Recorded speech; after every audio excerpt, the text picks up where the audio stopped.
Welcome students. आज मैं आपके साथ शेयर करने वाली हूँ politics and geography based important GK questions हैं सभी स्टूडेंट्स के लिए। और जो students upcoming competitive exams like UPSC, HSSC, banking, railway, एसएट, सीटेट, कलक और भी बहुत सारे कॉम्पिटिटिव एग्जाम्स अभी होने वाले हैं, उन सभी स्टूडेंट्स के लिए ये वीडियो काफ़ी हेल्पफुल रहेगी। Let's start. स्टूडेंट्स, पहले हम पॉलिटिक्स बेस्ड कुछ क्वेश्चंस करेंगे। आज का हमारा पहला क्वेश्चन है, पदासीन राष्ट्रपति की पदावधि की समाप्ति से भिन्न किसी कारण से उत्पन्न होने वाली रिक्ति की दशा में रिक्ति भरने के लिए निर्वाचन अवश्य हो जाना चाहिए।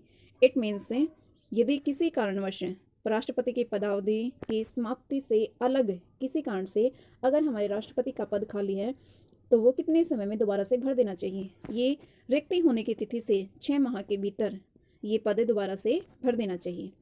संविधान के उल्लंघन के आधार पर राष्ट्रपति के विरुद्ध किसके द्वारा महाभियोग लगाया जा सकता है। एज यू नो, हमारा जो देश है वो डेमोक्रेटिक कंट्री है और इसमें हमारा जो कॉन्स्टिट्यूशन है वो सभी के लिए मान्य है।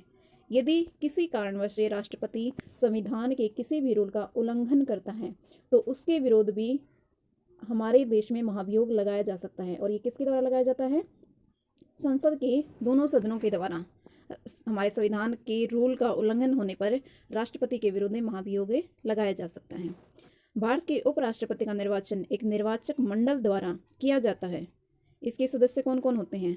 संसद के दोनों सदनों के सभी सदस्य। उपराष्ट्रपति का निर्वाचन होता है दोनों सदनों के सभी सदस्यों के द्वारा।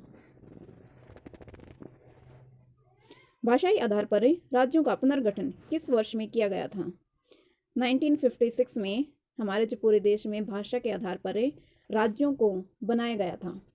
कौन से राष्ट्रपति सर्वोच्च न्यायालय में उपस्थित हुए थे जब सर्वोच्च न्यायालय राष्ट्रपति के निर्वाचन विवाद की सुनवाई कर रहा था? तो हमारे राष्ट्रपति थे वीवी गिरी।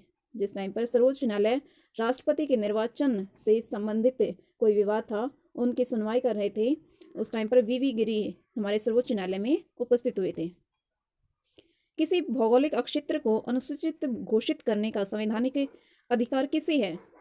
राष्ट्रपति को। हमारे देश के राष्ट्रपति को किसी भी भौगोलिक क्षेत्र को अनुसूचित घोषित करने का संवैधानिक अधिकार है। भारतीय संविधान के किस अनुच्छेद में 42वें संविधान संशोधन विधेयक द्वारा मूल कर्तव्यों को सम्मिलित किया गया है? अनुच्छेद 51A में हमारे मूल कर्तव्यों को सम्मिलित किया गया है।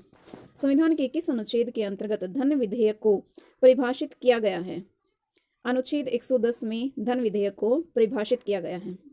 विधान परिषद किसी साधारण विधेयक को किस अवधि तक रोक सकती है?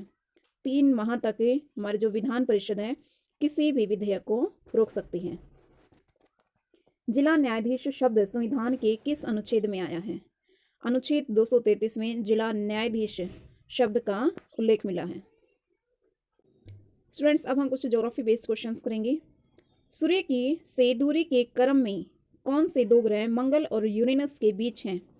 बृहस्पति और शनि मंगल और यूरेनस के बीच हैं। सूर्य से दूरी के क्रम में है, ये ध्यान रखिएगा। 0 अंश अक्षांश और 0 अंश देशांतर कहाँ पर हैं? ये अटलांटिक महासागर में है। महाद्वीपों में से किस महाद्वीप में देशों की संख्या अधिकतम है? अफ्रीका में सबसे अधिक देश हैं, 54 कंट्रीज अफ्रीका में हैं। क्षेत्रफल के अनुसार सबसे बड़ा महाद्वीप कौन सा है? एशिया। ओमकारेश्वर परियोजना किस नदी पर स्थित है? ओमकारेश्वर परियोजना नर्मदा नदी पर स्थित है। भारत के उत्तरी मैदानों में शीत ऋतु में वर्षा होती है। किस कारण से वर्षा होती है? पश्चिमी विक्षोभों के कारण भारत के उत्तरी मैदानों में शीत ऋतु में वर्षा होती है। किस नदी के तट पर बद्रीनाथ का प्रसिद्ध मंदिर स्थित है? अलकनंदा नदी पर हमारे बद्रीनाथ का जो प्रसिद्ध मंदिर है वो है। सोन, नर्मदा एवं महानदी कहाँ से निकलती हैं? अमरकंटक से ये तीनों नदियाँ निकलती हैं। नाथुला दर्रा अवस्थित है।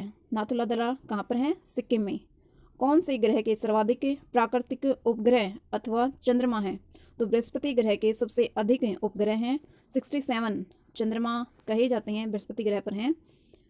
स्टूडेंट्स, ये थे हमारे आज के क्वेश्चंस। आई होप ये क्वेश्चंस आपको आपके एग्जाम्स में काफ़ी हेल्पफुल रहेंगे। अगर ये आपको पसंद आए हैं तो please like, share and subscribe this channel. Thanks for watching.